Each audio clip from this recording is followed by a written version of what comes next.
Hey, greetings, everyone. This is Chief Kalanago with another video. Let me just make sure I got audio on YouTube and Facebook. Give me a second. This is Chief Kalanago with. All right, YouTube is good. Let me check Facebook real quick.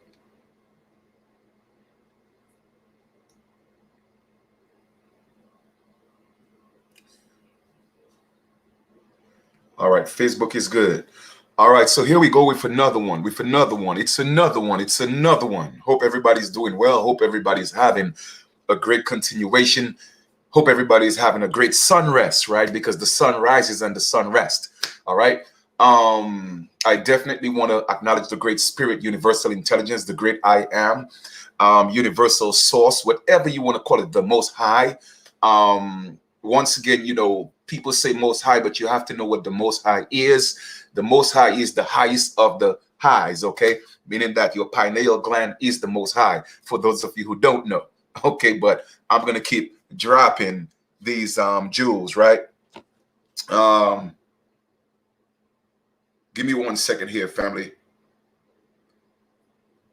All right, so check this out. What I'm going to, well, I definitely want to acknowledge my ancestors. Can't even go further without doing that. So I acknowledge my ancestors, thanking them for the guidance and protection that they give me every single day. All right, guys, do me a favor, share this information, share this video. What I'm going to do is I'm going to show you a quick little movie that was done in the I think in the late 1800s, right? But it's a synopsis of trade from biblical times up to 1942. All right, so I'm going to be pausing in between and do my own commentary, but this is for strictly educational purposes. So I am going to practice fair use, okay, just so you know. And we just kind of going to put little pieces together. That's what this is all about, right? Education.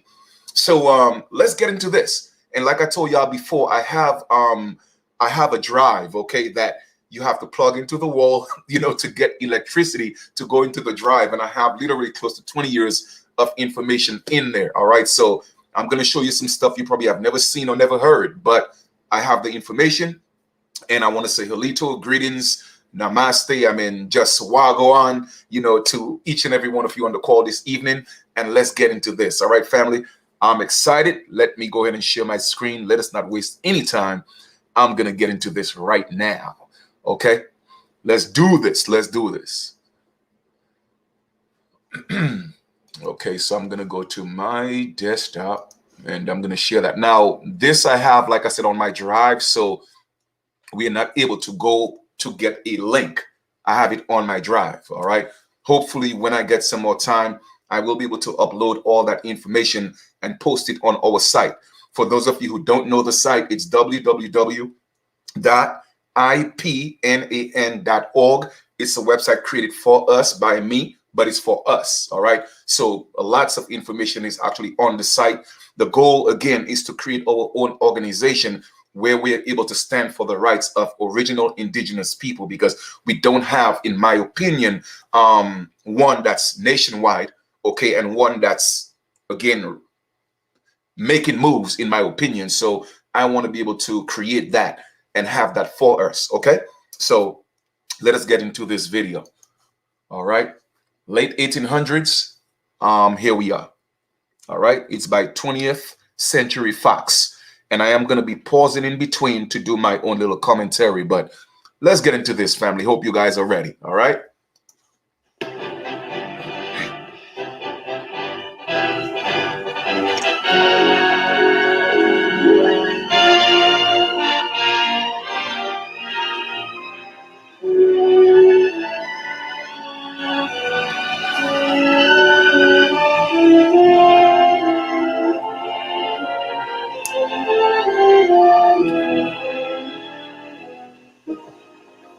Across the continent of Asia, centuries ago, before men knew that the world was round, the trade route stretching from the Far East to the Mediterranean Sea was traveled by camel caravans, carrying rich spices and perfumes, jewels, and finely woven silk. Thousands of miles of desert lay between the cities of the Orient and the market towns of the Near East. These camel trains had many weeks to travel before they reached the trading centers of Asia Minor. From this marketplace, the wealth that came from the Orient found its way into medieval Europe. Now, I want to pause here and I want to show you this is Asia Minor, okay, of the Orient. And as you could see, the people there are so-called black people, okay? They are heavy melanated people. And we are going back to biblical times, all right? So you're going to see that. That's the first thing I want to point out, all right? Let's proceed. With it went rumors of strange, rich places that lay to the east. From this market there spread a curiosity about these countries, Persia, India, and even China. All right, now look at these men right here. You could see, I mean, I don't mind playing this in its entirety again, but I have to pause and show you. You could see this men here. Look at the eyes, okay? They are dark-skinned men, but look at the eyes, the chinky eyes, okay? We're looking at aboriginals of that particular area, okay? Just want to point that out again. Strange, rich places that lay to the east. From this market there spread a curiosity about these countries, Persia, India, and even China, called Cathay. In the work of the artisans and craftsmen whose shops surrounded the market square, there began to appear new figures and designs taken from the brocades and embroidered silks that had come from the distant Orient. An unfamiliar world made itself felt in Europe and the Near East, where men had thought of themselves as the center of the universe. The ancient Assyrians had known little of the world beyond their own empire. For the ancient Egyptians, the earth had been just as small. Their life was built around the Nile, and their commerce followed the river to the Mediterranean Sea. For them, civilization went no further than their ships could sail, the shores of Africa and the banks of the Mediterranean. The world was discovered slowly by men who sailed from this inland sea. All right, let's pause here again. So as you could see, the information that I've been bringing you, again, I could verify and solidify everything that I talk about, because I told you guys about, you know, the 450 BC map of Herodotus. That's what you are seeing here. Now, I've done extensive research. Like I told y'all before, I used to go to the Library of Congress every day for 3 months. Okay, from the time they opened to the time they closed, they literally had to kick me out. Not just me, but I used to go with my brother, you know, Creek Running Water. You see what I'm saying? So put in a lot of work. The point I'm making is I'm verifying this, and even I've done the research. Now I'm showing you a film, okay, from the 1800s, all right? And now they're showing you the same map of Herodotus, and they're telling you that the ancient Assyrians and the ancient Egyptians, and I'm talking about the Egypt on the other side, right? They didn't know anything of this world, meaning that of the Americas. You feel me? They didn't know anything about us. So once again, how can be the original aboriginals of America be Asiatics when you didn't know we exist? And when I bring the truth, people get mad. But you could get mad as you want. I say get out of your feelings and learn something. Get out of the ego. I don't think I know everything. But what I know, and that's true, I'm going to stand on that and defend it. Okay, so at that time, the world that was only known was Europa. It wasn't even called Europe. It was Europa with an A at the end of that. Okay, it was Asia, and India was part of Asia. All right, and you had Libya, later called Africa. Okay, it wasn't even called Africa then. It was called Libya. The main mass of that land was called Libya. It wasn't called Africa. All right. Now, I'm going to pause here for a second, and I'm going to come back to the video, and I'm going to go to that live map.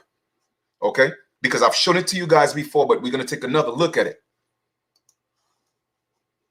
So if the people in that world, to them, when they talk about the world, that's all they knew. They were talking about Europa. They were talking about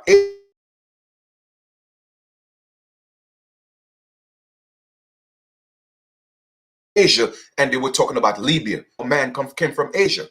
That's not true. We are not Asiatics. Okay? Just want to point that out clear to the people going around spreading these rumors. Let me share this again. All right, let me share the screen, and we're gonna go to that map. All right, where's that? Boom. Because that's all they knew the world to be at that time. Okay, so here is the map. Okay, and this is the original map. As you could see, Africa is not even on there, period. In the film, it's there because they might have injected that in there by the time they did the film. As you could see, it's in parentheses. Pay attention. All right. So you have Europe. Okay, at that time, well, I said it was Europa, but it was, I know it was an A that they had, but this original map is showing an E. So guys, I apologize for saying that. All right, but I guess later it became Europa for whatever reason. Okay. And then you have Libya, and then right below Libya, you also have the Ethiopians, you have the Macrobians, and then you have Asia, you have Persia. But I'm talking about the main continents was Europe or Europa, Asia, Libya, which is now Africa. Okay, just wanted you to know and see that map, in its full-blown glory. So I'm gonna stop sharing that. And let's go back to the video. All right. Let's go back to the video. And you guys are going to be amazed with some of the things that's on here. All right. Give me 1 second. And once again, this is strictly for educational purposes. I'm exercising fair use. So I hope YouTube respect that. All right. Because it's so easy to violate their standards these days. They're so sensitive. It's not even funny, but let's get back into that. All right. So as you can see, this is the map right here. All right.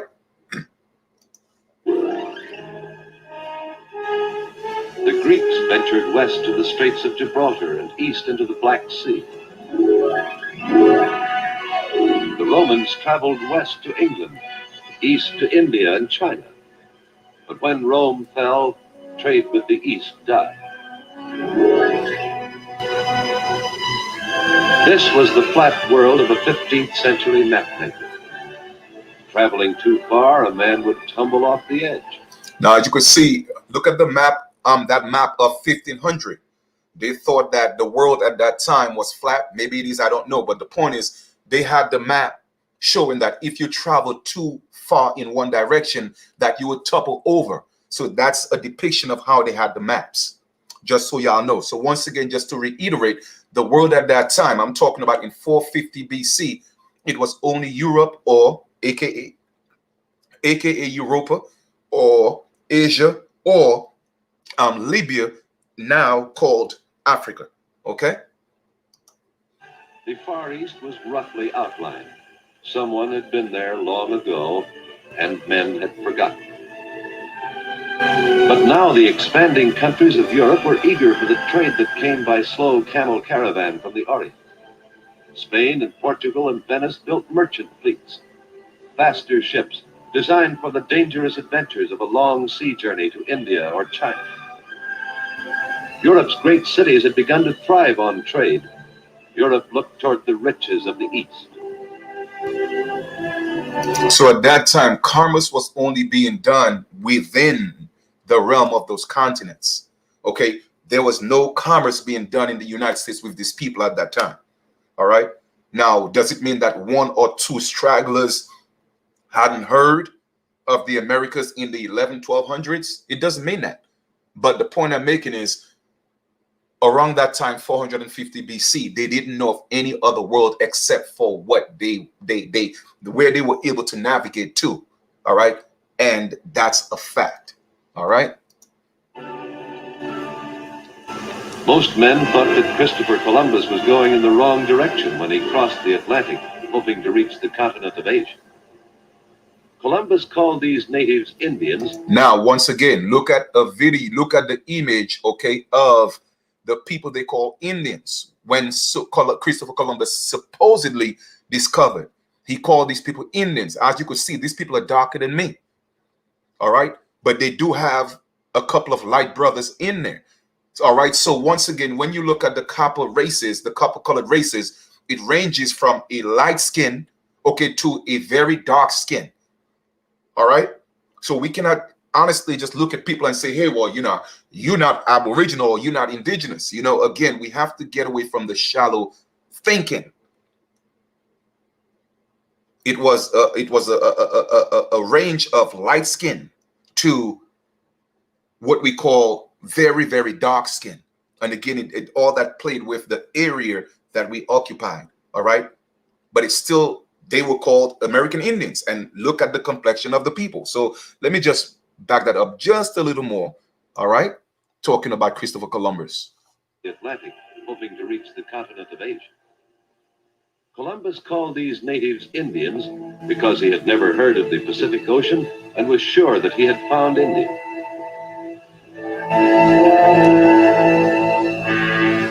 I mean, there we go, show the light-skinned brother. In the New World that Columbus found in 1492, the fertile land that was to be called America. They lived simply. Whatever trade they had was carried in canoes, hollowed from the trunks of trees or pieced together out of bark. And that was in the islands. Before long, this land was to become a great center of trade and commerce, but not yet.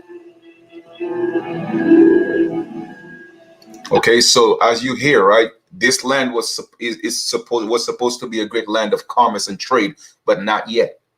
So once again, just to verify and solidify that we were not trading with this world because they didn't know about us. We were in our own world, okay?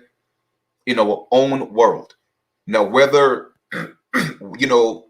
when the earth was one landmass, so to speak, divided just by little streams and not oceans, okay, it doesn't mean that people were not linking, but time, so many years passed by, it was literally, probably forgotten that these people were on the other side of the world, okay? Because we have been on this earth for a very, very, very long time. So it is possible that people, yes, intermixed, okay? Before the flood, if that were the case, all right? But people, generations and generations, people tell stories and some people don't tell the stories, and that's what I'm talking about, all right? I'm talking about based on what we know now. These people didn't know about the Americas, all right? The continent was discovered, but nobody had guessed at the great expanse of land that lay beyond the coast. Europe began to send its ships into other parts of the world that had suddenly become round and very much larger. Merchantmen traveled down the African coast and followed native boats into the interior, searching for gold and ivory.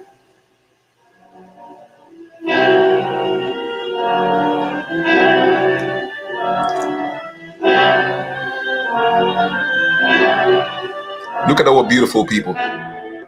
Trade with strange men in strange countries opened new horizons. And you hear that? Trade with strange men, meaning that the people that they're seeing, these melanated people, they call them strange men, but they were trading with them now, right? Men became more daring. In 1497, Vasco da Gama rounded the African continent and sailed on to India. Europe's market towns became centers of world commerce, with trade routes stretching further out into the world. A network of roads and highways began to spread itself over the continent, running from town to town, linking together seaports and trading centers.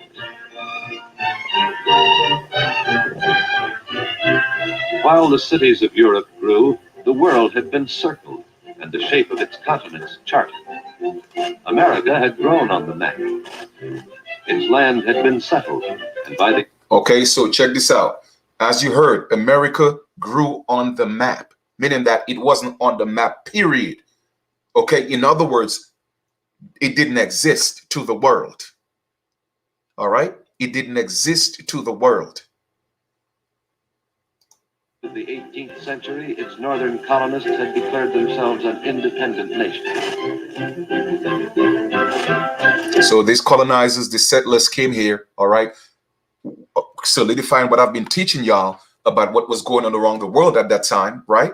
When they had the wars in Spain, England, in Europe, fighting for their freedom. That's why, you know, when they came into the Americas, even if they came as slaves or what they say indentured servants, okay, they found pride to call themselves Americans because they were coming from underneath the rule of these black kings in Britain and different parts of Europe.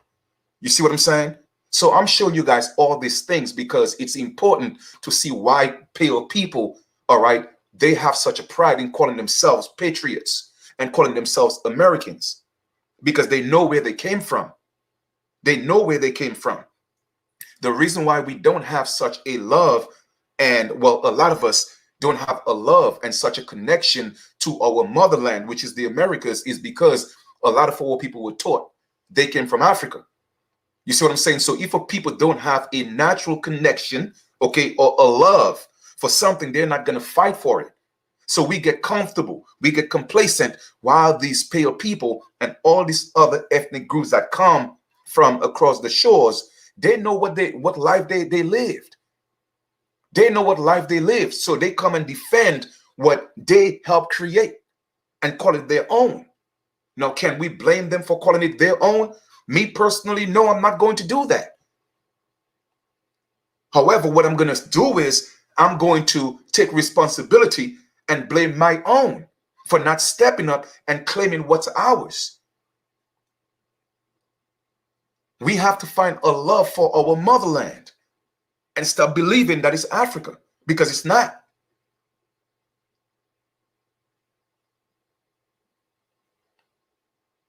Okay? The 13 United States through which George Washington traveled in 1791 were ready to play a major role in sea trade. Okay? The 13 states, the 13 colonies, before they had the what we call the United States currently, they had the 13 colonies. All right? The 13 colonies were set up by literally 5 so-called black men, but they were not from the Americas. They were from across the seas. They were the colonizers. Okay? And I've showed you guys many documents over and over and over again to show you it wasn't the pale man that came here and colonized our people. It was people who looked just like us. The pale man came into play much later. And when they fought for their freedom, okay, a lot of people helped them fight for their freedom. Okay, because now they were playing all sides. So the United States became the last man standing. A traffic by now so important that a world clearinghouse for shipping information was needed, and a firm such as Lloyd's of London to finance insurance against the hazards of the ocean. To Lloyd's came news from harbors in every part of the world. News of ships lost at sea, and news of cargoes brought safely to port. Now in America, the forests of New England were coming down to build the country's clipper ships and schooners. Okay, why do you think it was called New England? Right? Because they were creating a country from whence they came as being slaves and servants to create something where now they could be the landlords, because they were not the landlords. They were the tenants where they came from. Okay? Trade and transportation were speeding each other's growth.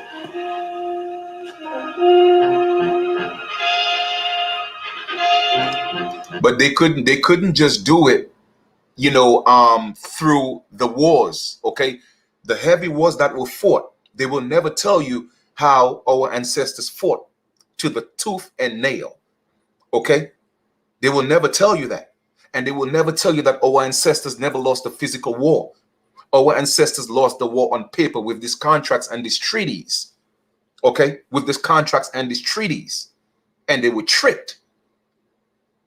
So they had to take over on paper, all right, by setting up companies on paper, something that our people were not used to.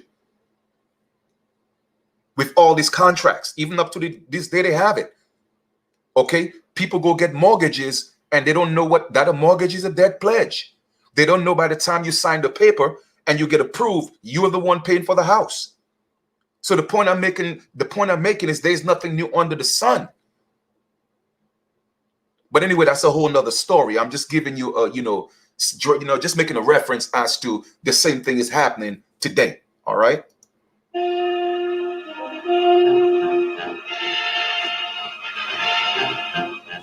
Ships that cut the water at 15 miles an hour rounded South America, sailing to California for gold, to India and China for tea and spice and cotton. They explored the islands of the Pacific. Look at the islands of the Pacific. Are the original people? Look at them right now. Okay. So-called black people. All right. So don't let them fool you and tell you, man, we all came from Africa, fam. And once again, I have nothing against Africans. I'm just putting our story in perspective. That's all I'm doing. Africa is for Africans.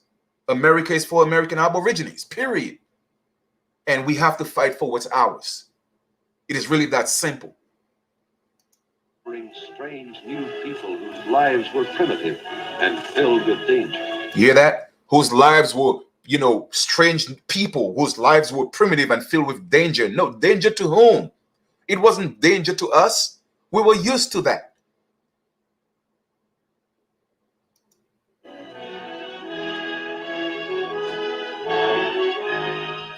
They sailed to Bali, Java, Borneo, New Guinea. New Guinea, look at these indigenous people. Look at the Afros. Come on, man. Stop playing, man. For native pearls and ocean sponge, for cedar, ebony, and sandalwood.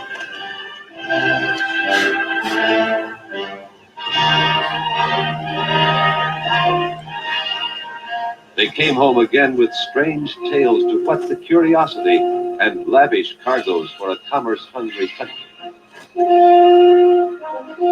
As always, better transportation stimulated trade, and the growth of trade led to better transportation. Now the desire for commerce led to something new and revolutionary. In 1807, Robert Fulton built a ship without sails. Powered by steam, the Claremont traveled up the Hudson River from New York to Albany and introduced a new era in transportation. The steamboat was perfect for river travel, able to sail upstream or down and not dependent on the wind. Commerce between America's seaports and inland towns moved now along the rivers. America built canals to extend her rivers and tie them together as waterways began to carry trade deeper into the country.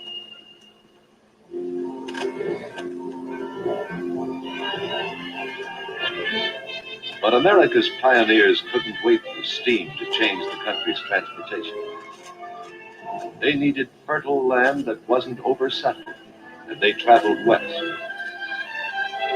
The West was opened by men who had only the power of their horses to carry them across the treacherous prairie land.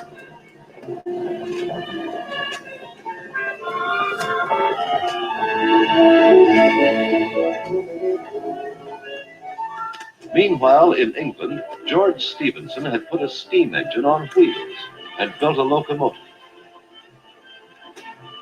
At the end of 50 years, these early trains had made themselves felt around the entire world.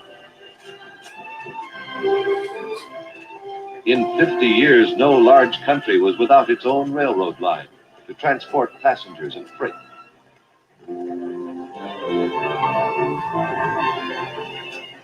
In the same time, the American continent was spanned twice by the railroad, in Canada and in the United States.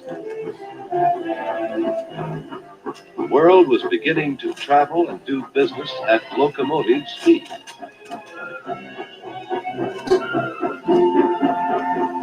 In those days, the first gasoline buggies were giving speed to everyday transportation. Automobiles that seemed at first to be a joke began in the early 1900s to take over the roads and take over the transport load that had been drawn by horse.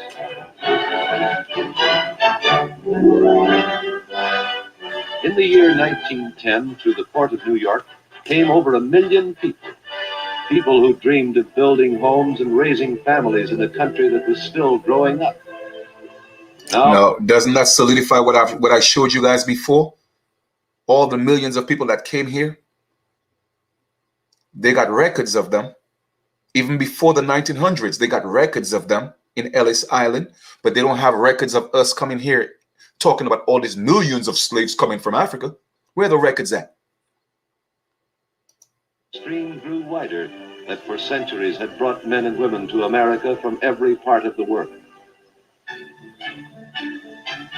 Life in a harbor city changed rapidly, responding to the energy of the country's new citizens. Everything speeded up.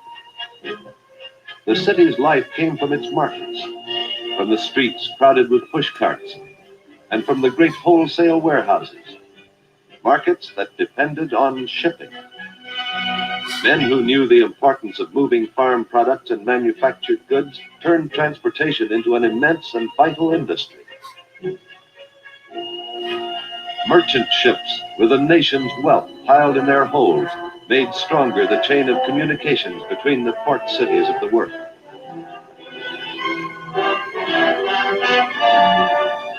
These ships were modern and machine-propelled, but the sea held the same dangers that sailing men had always feared. No, no, you hear that? That's in the 1900s, right? In the 1900s, they had more modernized ships, but they were talking about the fierce seas. So you tell me how they brought them slaves from Africa in the bottom of a slave ship with the same seas. But in the 1900s, they had more advanced ships. Family, once again, man, think for yourself. All right? Think for yourself. All right, then.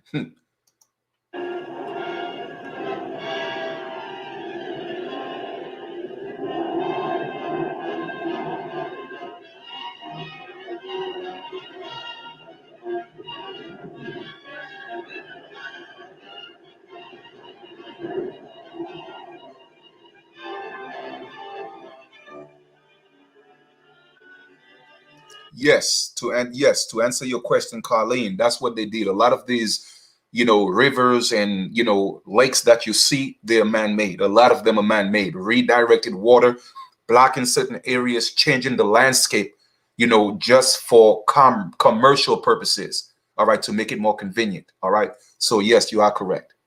Or if you were asking the question, yes. Because the passage between the Atlantic and the Pacific was too slow, men had planned for years to breach the Isthmus of Panama with a canal. All right. So when they blow up the Panama Canal, all right, trade was just too slow. What they said for years. Let's listen to that again. Let's listen to this again.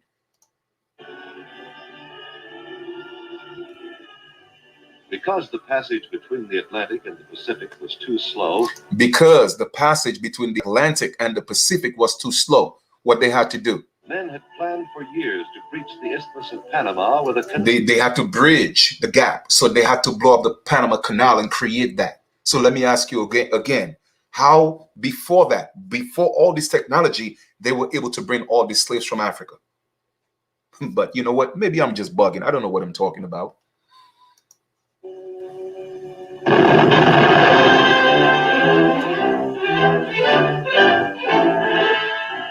Cutting the narrow span that connected north and the Panama Canal, running 44 miles from Atlantic to Pacific, was opened in 1914.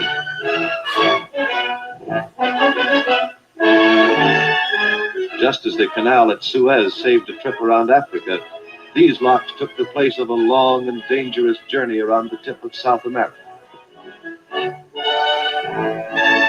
Men had built shortcuts through the width of the world to bring a ship's cargo into port in half the time.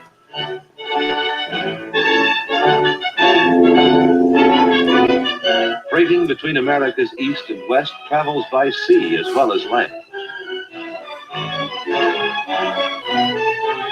The cartons and crates and packing cases that carry the nation's foreign and domestic trade pile up on the docks, ready to move by truck and rail to the warehouses and markets.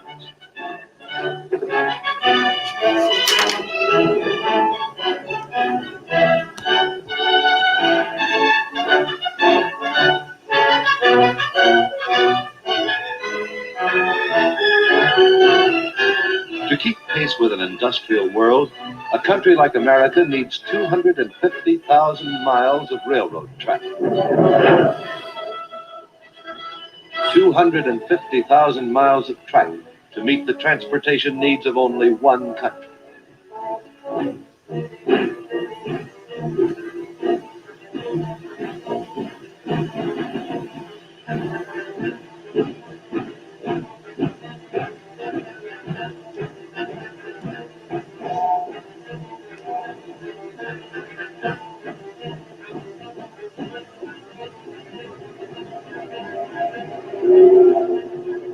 Railroads running from border to border, coast to coast, connect the farming village with the factory town, link ocean ports to inland cities, bring together men who buy and men who sell. No town, no village or community is cut off from the country's industry or isolated from its market centers.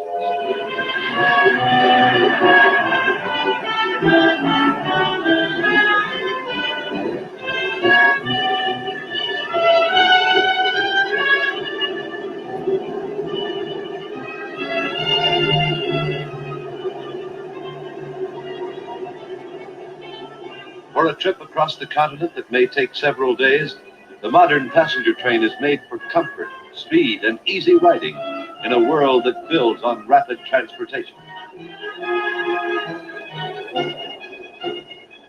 The heart of any railroad system lies in the city, the freighting center, the terminal point where planning and engineering coordinate the lines, bring them together, and cross them. This is the last stop and the beginning of another run.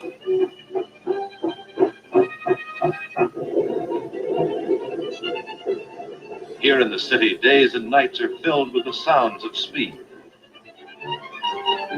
Electric trains above the streets on elevated tracks, roaring through miles of tunnel underground. The noise of the city is the noise of motors, the sound of wheels. The tempo is kept up by automobiles, by buses and trucks that come to the city over great express highways. Everyone travels on wheels. Everyone pays his fare or tries for a free ride.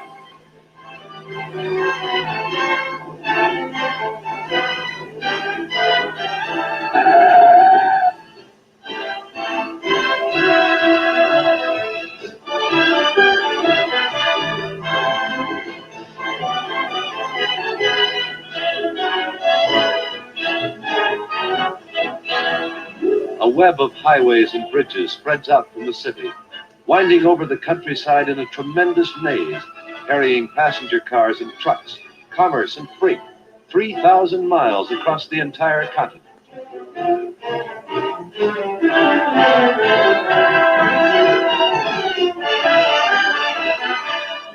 Air travel is the final step in rapid transportation. The modern world needs something to move quickly, covering great distances with passengers and cargo.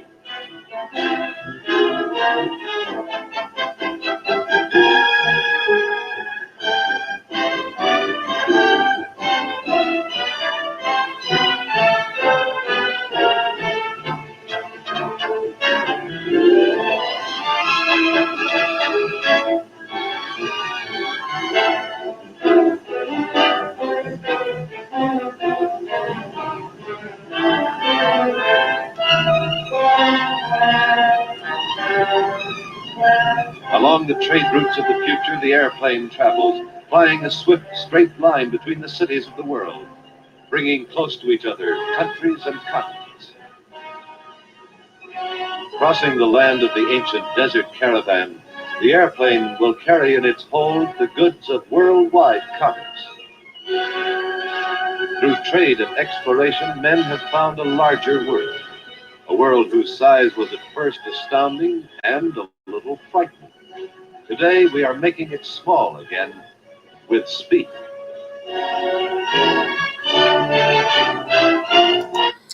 All right, so family, I hope you enjoyed the short film. Just wanted to give you guys a little bit of history, putting the pieces together, because a lot of that is missing. All right, I have a whole lot more where that came from, by the way. All right. So what I'm gonna do at this time is, so just to kind of reiterate, okay, from even biblical times, the world wasn't, the world, our world, the Americas wasn't known, okay, or it had been forgotten, so to speak. Let me put it that way. All right, that world existed. All right, and at that time, when we go back to 450 BC, all right, it is an established fact that the world at that time was just Europe, Asia, and Libya. Africa, the name or the term Africa wasn't even around yet. All right. So they had no idea or even any inclination to even how big the world was. So that was just their world. And that's where they did commerce. I showed you the different parts. I even showed you, in Asia Minor, different parts of Rome. Okay. You saw the Fez, all that's Africa. You see what I'm saying? So, with that being said, they used to trade amongst each other. That's what it was about. But keep in mind, these people started fighting each other, colonizing each other, killing their own, enslaving their own. That's what was happening because of trade on the other side of the world. You feel me? They didn't know anything about our world. You dig? Okay? So, we live in a complete different world right now. All right, a complete different world. All right. So let me just go share one more thing with you guys real quick, because we have to put the pieces together, right? So doing some research, looking for any proof of a slave ship, all right, because that's what they want us to think, right? So that's why I tell people it was impossible. It wasn't even possible. So they said that they found one slave ship. So let's read um, on that document on the History Channel that said they found one slave ship, okay? And where they found it, right? To me, that's interesting. But wreckage of the last U.S. slave ship is finally identified in Alabama. It was torched and then sunk to the bottom of a river. But historians say they have now identified the remains of the last ship to carry slaves to the U.S. Very interesting. All right. So let us read just a little bit. Okay.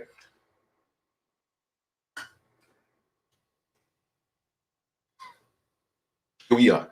After much searching, researchers have finally located the last U.S. slave ship, the Clotilda, at the bottom of the Mobile River in Alabama.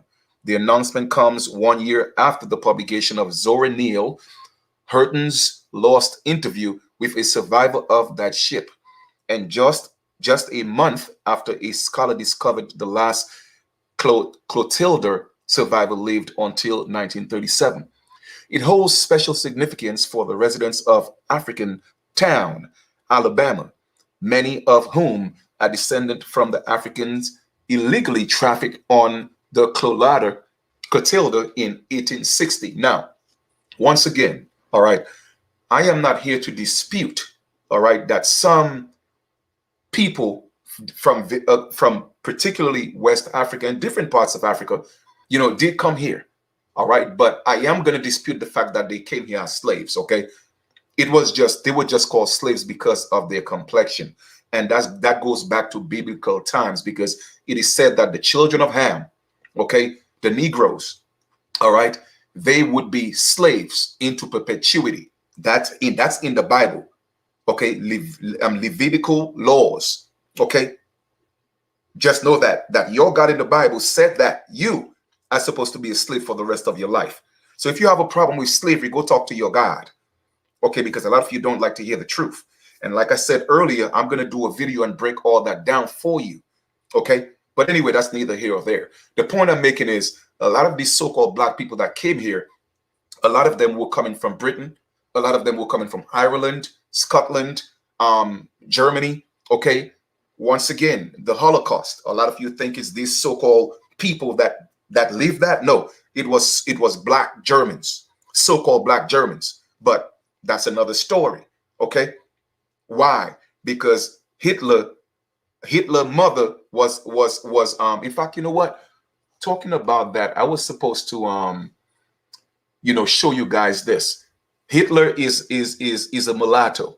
Okay, I think it was Hitler's mother. Hitler's mother was an African, so he didn't like that side of his family. Okay, he detests being a Negro, so he set out to destroy the people who look like him, and that's what the Holocaust was about. For those of you who don't know, okay, Hitler was half African, and he detested that when he found out. Okay, just so you know that when I talk, I know what I'm talking about. All right, so let us continue reading. It is a wonderful discovery, says Sylvain A. Diouf, a visiting scholar at Brown University Center for the Study of Slavery and Justice and author of Dreams of Africa in Alabama, the slave ship Clotilda, and the story of the last Africans brought to America. This is the only, now check this out. This is the only one so far that has been found which came directly from Africa to the Americas with people on board. The recently discovered Soa Jose was on its way to Brazil, but crashed in South Africa near Cape Town.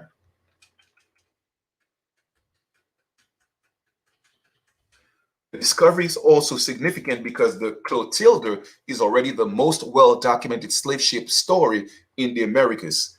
Okay, it had only been a ship without the story. Then that's interesting, Diouf says.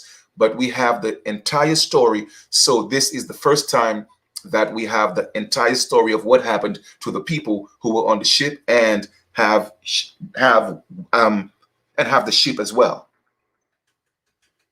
The research initiative that found the Clotilda was partly motivated by the discovery of another ship in January 2018 that some thought might have been the Clotilda. Afterwards, the Alabama Historical Commission founded further efforts to find the Clotilda, which a slave trader had burned and then sunk to the bottom of the river to hide the evidence of its illegal journey.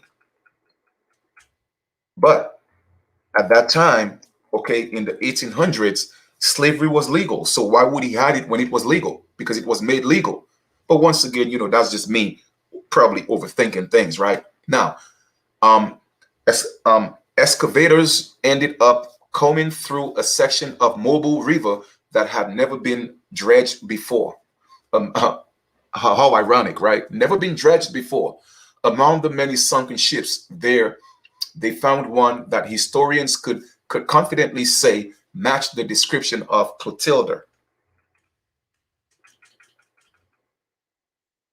All right, and it says on January, description of the photo that you just seen, on January 2nd, 2018, in Mobile County, Alabama, remains of a ship were found that were originally believed, once again, it's a belief, to be Clotilda, the last documented slave ship to have delivered captive Africans to the United States. Once again, it's a belief, right? Now, the more than 100 children, teenagers, and young adults on the Clotilda arrived in Alabama just 1 year before the Civil War.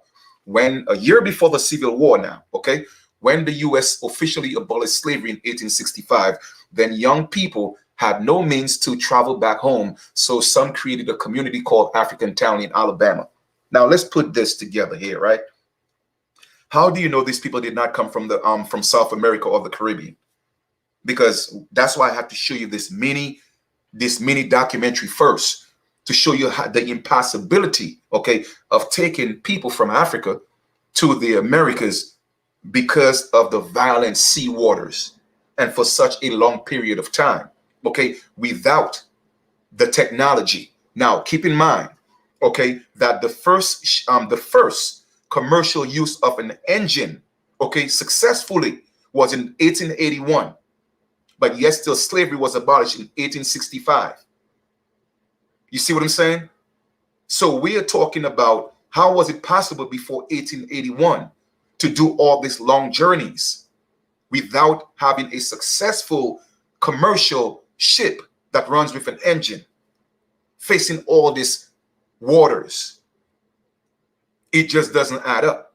That's why they cannot produce, okay, substantial evidence that we came from Africa, because it doesn't exist. It doesn't exist. Okay, It doesn't exist. Period. So when you have all these pale people, natives, etc., want to talk about, oh, well, all they could talk about is African slave ship, tell them to prove it. Tell them to prove it. We don't have to defend anything to anybody. Put the burden of proof on your accuser. It is really that simple.